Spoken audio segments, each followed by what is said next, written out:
Pregnant? How much do you want? Sneered the CEO. 8 years later, he saw her with twins. Hello, everyone, and welcome back to Romance Rewind Stories. Before we dive into today's incredible story, I have a small favor to ask. If you're enjoying these heartwarming tales, please hit that subscribe button and turn on the notification bell so you never miss our latest uploads. It's quick, it's free, and it's the best way to support us in bringing you more emotional romance stories. And here's something I'd love to know. Where are you watching from today? Drop your city or country in the comments below. I always enjoy seeing our amazing community from around the world. Oh, and if this story touches your heart, don't forget to hit the like button. It really helps us grow and reach more people who love these kinds of tales. Now, let's get into today's story. Pregnant? How much do you want? Sneered the CEO. 8 years later, he saw her with twins. The night Jasper Wolf said those words, he was sitting behind a desk worth more than most people's cars, looking at the woman across from him like she was an inconvenient line item in a budget report. Pregnant? Jasper repeated, his eyes cold. How much do you want? Clover Hayes stared at him. I'm sorry? To make this go away. I assume that's why you're here. To negotiate. Jasper opened his desk drawer and pulled out a checkbook. I'm a reasonable man. Tell me a number. I'm not here to negotiate. I'm telling you because you're the father, because I thought you should know. And now I know. So what's your price? 50,000? 100?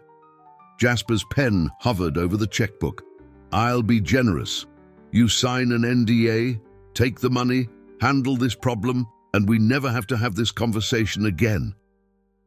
Clover felt the blood drain from her face.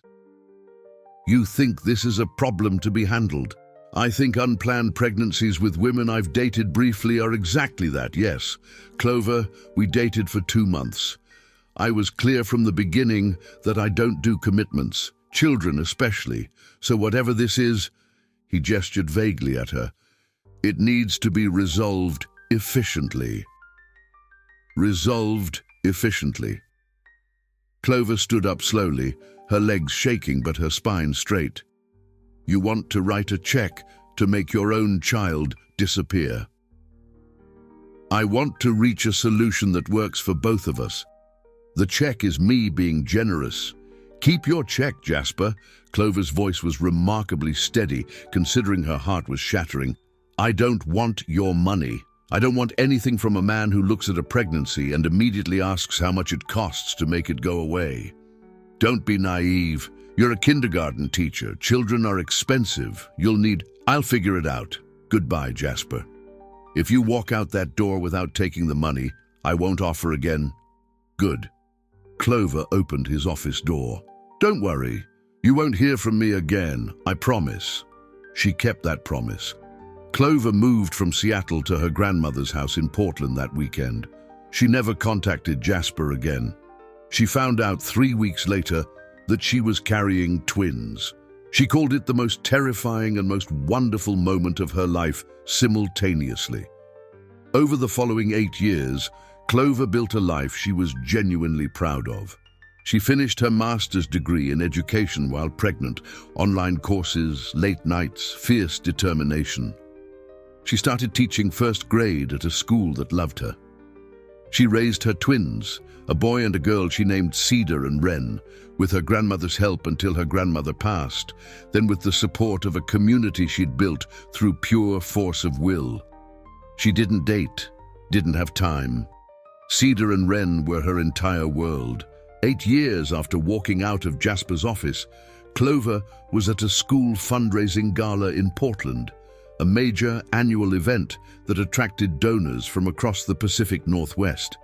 She was there representing her school's literacy program, hoping to secure funding. She wore her nicest dress, had done her hair properly for the first time in weeks, and was feeling quietly confident, until she saw Jasper Wolf walk through the entrance. He looked older, distinguished rather than simply handsome, silver threading through his dark hair. He was surrounded by the orbit of important people that always followed wealthy men. He hadn't changed in the ways that mattered. Clover turned immediately to leave. Clover? Too late. She stopped, composing her face before turning around. Jasper. He looked genuinely shocked. I didn't expect to. What are you doing here? Representing my school's literacy program. We're hoping to secure funding. Clover kept her voice professional. If you'll excuse me. Wait, it's good to see you. It's been, how long? 8 years. 8 years. Something flickered across his face. You look well. Thank you. So do you. Enjoy the evening. Clover started to move. Clover, please, can we talk just for a few minutes? There's nothing to talk about, Jasper. We said everything that needed to be said 8 years ago. I'd like to apologize. Properly. What I said to you, how I responded, it's something I've regretted for a long time. Clover studied him. Something in his expression was different from the man she remembered. Less armor, more genuine. You have 2 minutes, and then I need to get back to my table. I've changed. I know that's easy to say, but I have. A few years ago, I had a health scare. Heart attack at 40. I spent 3 weeks in the hospital, thinking about my life and realizing I'd spent it building wealth and avoiding everything that actually mattered. Jasper met her eyes. I thought about you, about what I said. I've carried that for 8 years, Clover. Asking how much you wanted to make your baby disappear. I was a monster. Yes, Clover said simply. You were. I'm sorry. Genuinely, deeply sorry. Before Clover could respond, 2 small voices behind her made her close her eyes briefly. Mama, we found you. Aunt Lily said we could come find you because Cedar said he was hungry and I found the shrimp and... Clover turned to see Cedar and Wren weaving through the crowd toward her, both in their good clothes, both looking exactly like miniature versions of the people they'd always been. Cedar serious and precise, Wren chattering without pause. They reached her and grabbed her hands simultaneously. Mama, the shrimp things are amazing, Cedar announced. Can I have more? Mama, who's that man? Wren asked directly, studying Jasper with frank curiosity. Jasper had gone completely still. Clover saw the exact moment he understood, saw him look at Cedar, the boy's dark hair, his jaw, the precise way he held himself, and recognized something unmistakably familiar. These are my children, Clover said quietly. Cedar and Wren. They're 7. Cedar, Wren, this is an old acquaintance of Mama's. Hi, Wren said cheerfully. Wren was never shy. Cedar studied Jasper with serious eyes. You look like you've seen a ghost. Jasper made a sound, something strangled and broken. Yes, I suppose I have. Clover's sister Lily appeared, flushed and apologetic. I'm so sorry, they slipped away from me. Cedar, Wren, let's go back to our table. Can we have more shrimp? Cedar asked. Yes, come on. Lily shepherded the twins away, shooting Clover a wide-eyed look as she left. Clover and Jasper stood in silence. Twins, Jasper finally said, his voice barely audible. You were carrying twins. Yes. And they're, Cedar and Wren are yours, biologically. Yes. Jasper sat down heavily on a nearby chair, his composure completely gone. 8 years. I have children who are 7 years old and I've known nothing exactly as you requested. You asked me to make the problem go away. I made myself go away instead. I didn't know. I didn't know there were 2. I didn't know you'd keep them. You didn't give me a chance to tell you anything. You assumed I was there to negotiate and opened your checkbook. Clover sat down across from him, her voice low. I was there to tell the father of my child that I was pregnant because I thought it was the right thing to do. You responded by asking how much I wanted, so I took the only self-respecting option available and left. I should have, Clover, if I'd known. You would have what? Offered me more money? No, I hope not. The man I was then, yes, probably. But I'd like to think, it doesn't matter what you'd like to think. It matters what you did. And what you did was treat your own children as a transaction before they even existed. Jasper looked at his hands. I know, and I can't take that back. But Clover, please. Those children, Cedar and Wren, they're mine.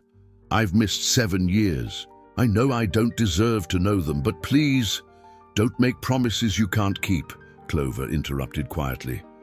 Jasper, you had a health scare and a revelation. That's real, and it matters. But Cedar and Wren don't need a father who shows up because he had a near-death experience and felt guilty. They need someone consistent, someone who's there. Tell me what that looks like. Tell me what you need me to do, and I'll do it. Clover studied him carefully. The armor she remembered was genuinely gone. What replaced it was something she recognized from her years of teaching. The look of someone who understood exactly how much they'd missed and was desperate to catch up. We go slow, Clover said finally. You don't meet them properly tonight. I'm not going to introduce their father at a charity gala. We arrange a proper meeting at a neutral place with clear expectations. You show up consistently or you don't show up at all. And you fund our literacy program. Despite everything, Jasper almost smiled. Is that last part a condition of meeting my children? That's a separate but excellent use of your money. The children part is contingent on your behavior over time, not your checkbook. Understood, all of it. 3 weeks later, Jasper met Cedar and Wren properly. Clover had prepared them carefully, telling them simply that a man named Jasper who was part of their family wanted to meet them. Cedar had asked practical questions. Wren had asked if he liked animals. Jasper had looked at Cedar's serious face and Wren's bright eyes and completely fallen apart in the best possible way. I heard you like science, Jasper told Cedar at the park, where they'd arranged to meet. I want to be an engineer, Cedar said, or a geologist, or both. Can you be both? I think so. Can you help me build things? I'd really like to try, Jasper said. Wren had studied him for a long moment, then climbed onto the bench beside him, uninvited. Do you know any bird calls? I'm learning bird calls. I know a few. Want me to show you? That was the moment Clover knew. Watching Jasper attempt a completely terrible mockingbird call that made Wren laugh hysterically and Cedar critique with genuine seriousness, she knew he was trying. Really trying. Over the next year, Jasper proved himself. He came to Portland every other weekend. He learned about Cedar's engineering projects and Wren's bird collection and their respective obsessions.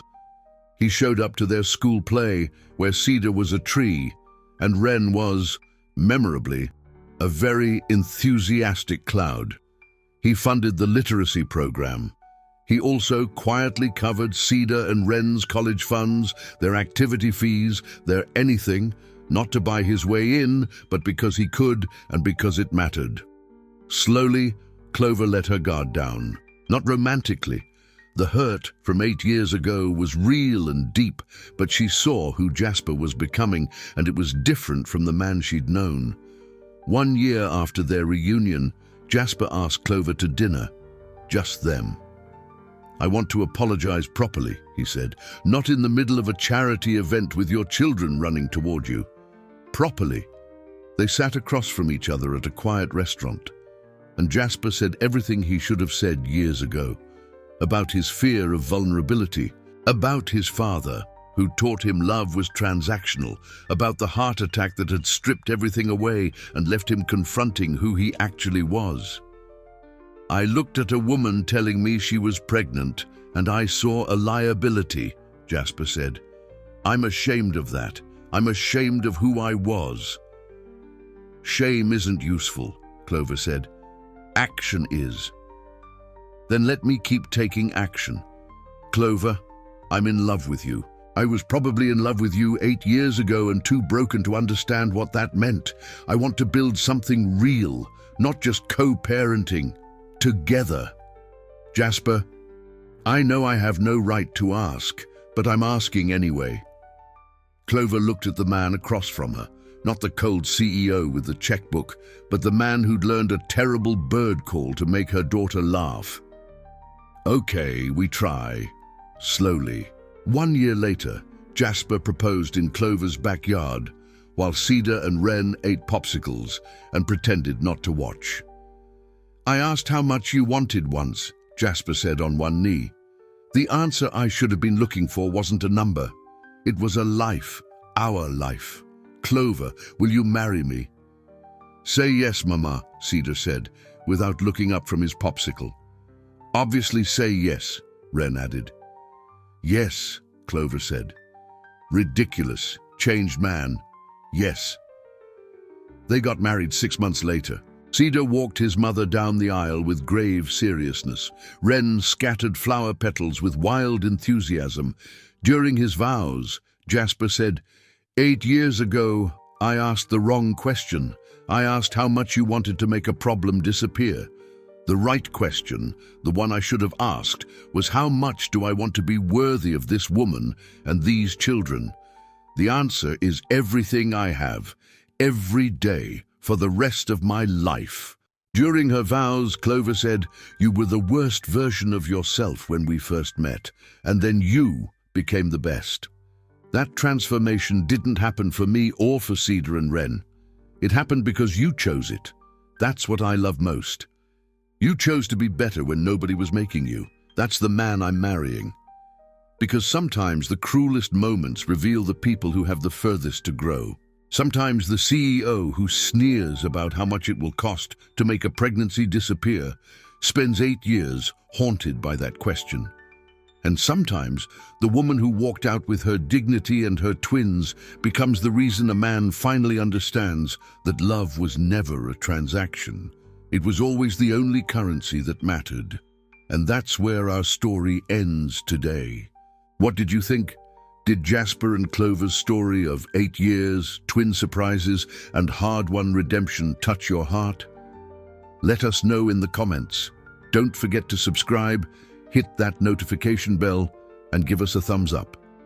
Until next time, keep believing in transformation, and remember, the people who ask the worst questions sometimes learn to ask the right ones. See you in the next story.